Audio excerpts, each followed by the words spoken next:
Assalamualaikum warahmatullahi wabarakatuh. Alhamdulillahi wa kafa wa salatu wassalamu ala sayyidina Muhammadinil Mustafa wa ala alihi wa ashabihi ahli sidqi wal wafa amma ba'du. Para pemirsa sekalian yang berbahagia dimanapun berada, bersama kami di channel Taswirul Afkar. Pada sore ini sedikit saya akan menjelaskan bagaimana hukum mengambil ilmu dari YouTube. Media sosial saat ini tidak bisa kita hindari. Banyak manfaat, juga banyak mudarat. Tergantung bagaimana kita mengambil manfaat tersebut dengan niat dan tujuan demi kebaikan atau hanya sebatas kesenangan hawa nafsu semata-mata. Jika media sosial dimanfaatkan dengan cara baik, maka hasilnya pun juga akan baik. Jika media sosial dimanfaatkan hal yang tidak baik, maka akibatnya juga tidak akan baik. Oleh karena itu, sedikit saya akan mengulik hukum mengambil ilmu dari YouTube atau media sosial. Dalam kaidah usul fikih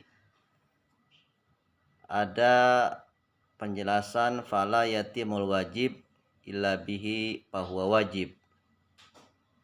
Suatu kewajiban itu tidak bisa tercapai dengan tanpa sarana, maka sarana itu akan menjadi satu kewajiban demi tujuan tercapainya sebuah kewajiban. Begitupun sama media sosial, jika dimanfaatkan untuk media dakwah, mengambil manfaat dan menyalurkan ilmu, maka tentu akan banyak memberi manfaat. Sebagian kita karena malasnya belajar atau mendatangi di majelis-majelis ilmu, kadang mengambil jalan pintas hanya menyaksikan melalui media sosial itu. Banyak para kiai, para ustadz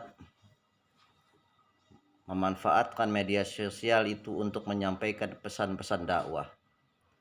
Akan tetapi ketika seseorang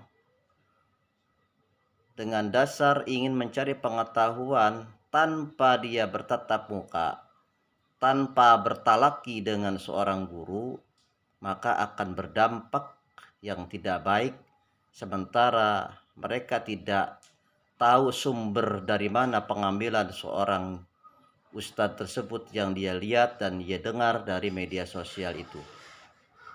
Dari dasar ini kita melihat penjelasan dari Imam Nawawi dalam kitab Al-Muhadzab, bahwa Imam Nawawi menjelaskan, beliau mengatakan wala ya'khudul ilma mimman kamulat ahliyatuhu wa zaharat diyanatuhu wa tahaqqat ma'rifatuhu washtaharat siyadatuhu wa siyadatuhu.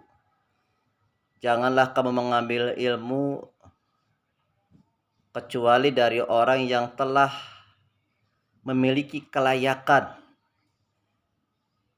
dan kepantasan yang telah sempurna, wa zaharat diyanatuhu, dan terlihat nampak kesolehannya, wa tahaqqaqat ma'rifatuhu, dan nyata dari pengetahuannya yang tidak diragukan, washtaharat siyanatuhu wa siyadatuhu, dan orang yang berilmu tersebut cukup dikenal kehati-hatiannya juga dan kepemimpinan dari hal ilmu tersebut.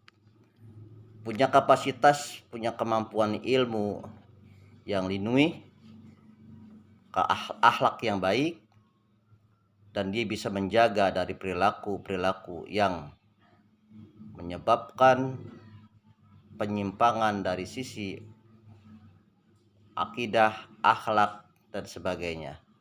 Maka di situ kita harus melihat, boleh mengambil ilmu dari orang yang sebagaimana dikatakan oleh Syekh Nawawi, yaitu hanya bisa kita ambil ilmu dari orang yang memang punya kelayakan dari sisi keilmuan dan nampak terlihat kesolehannya yang dia sampaikan betul-betul ilmu, bukan mencari sensasi atau popularitas, atau bahkan dia menyampaikan bukan tujuan ilmu tapi memprovokasi agar terjadi perpecahan umat. Watahaqqaqat ma'rifatuhu, dan nyata pengetahuannya itu dari sumber yang jelas. Dia bersumber dari belajar kepada seorang guru, belajar kepada gurunya lagi, dan itu masyhur. Wastaharat syanatuhu, dan memang dikenal akan kehati-hatiannya. Kemudian yang terpenting wasiyadatuhu, kepemimpinan dari sisi ilmu, dari kapasitas keilmuan.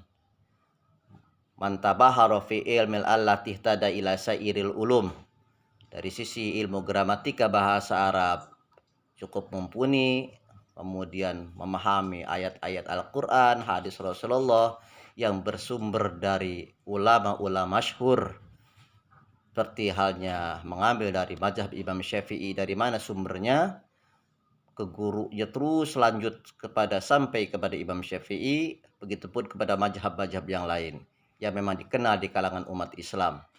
Maka mengambil ilmu dari orang semacam ini yang dia sampaikan dakwah ilmu itu dari YouTube, itu dibolehkan. Karena kalau kita tidak selektif pada saat ini, maka kita akan mudah terumbang-ambing dari pemikiran yang sesat atau gagal dalam berpikir. Itu yang perlu kita harus hati-hati dan harus kita waspadai. Bukan kita ini mengambil serampangan ilmu, tapi yang lebih baik, yang lebih penting, di samping kita harus belajar kepada ustadz atau guru atau kiai di YouTube, pun kita harus bertemu, bertatap muka dengan guru-guru secara talaki. Itu yang terpenting, sehingga nanti apa yang kita tidak pahami bisa langsung ditanyakan di forum taklim itu. Itu mungkin yang bisa saya sampaikan. Assalamualaikum warahmatullahi wabarakatuh.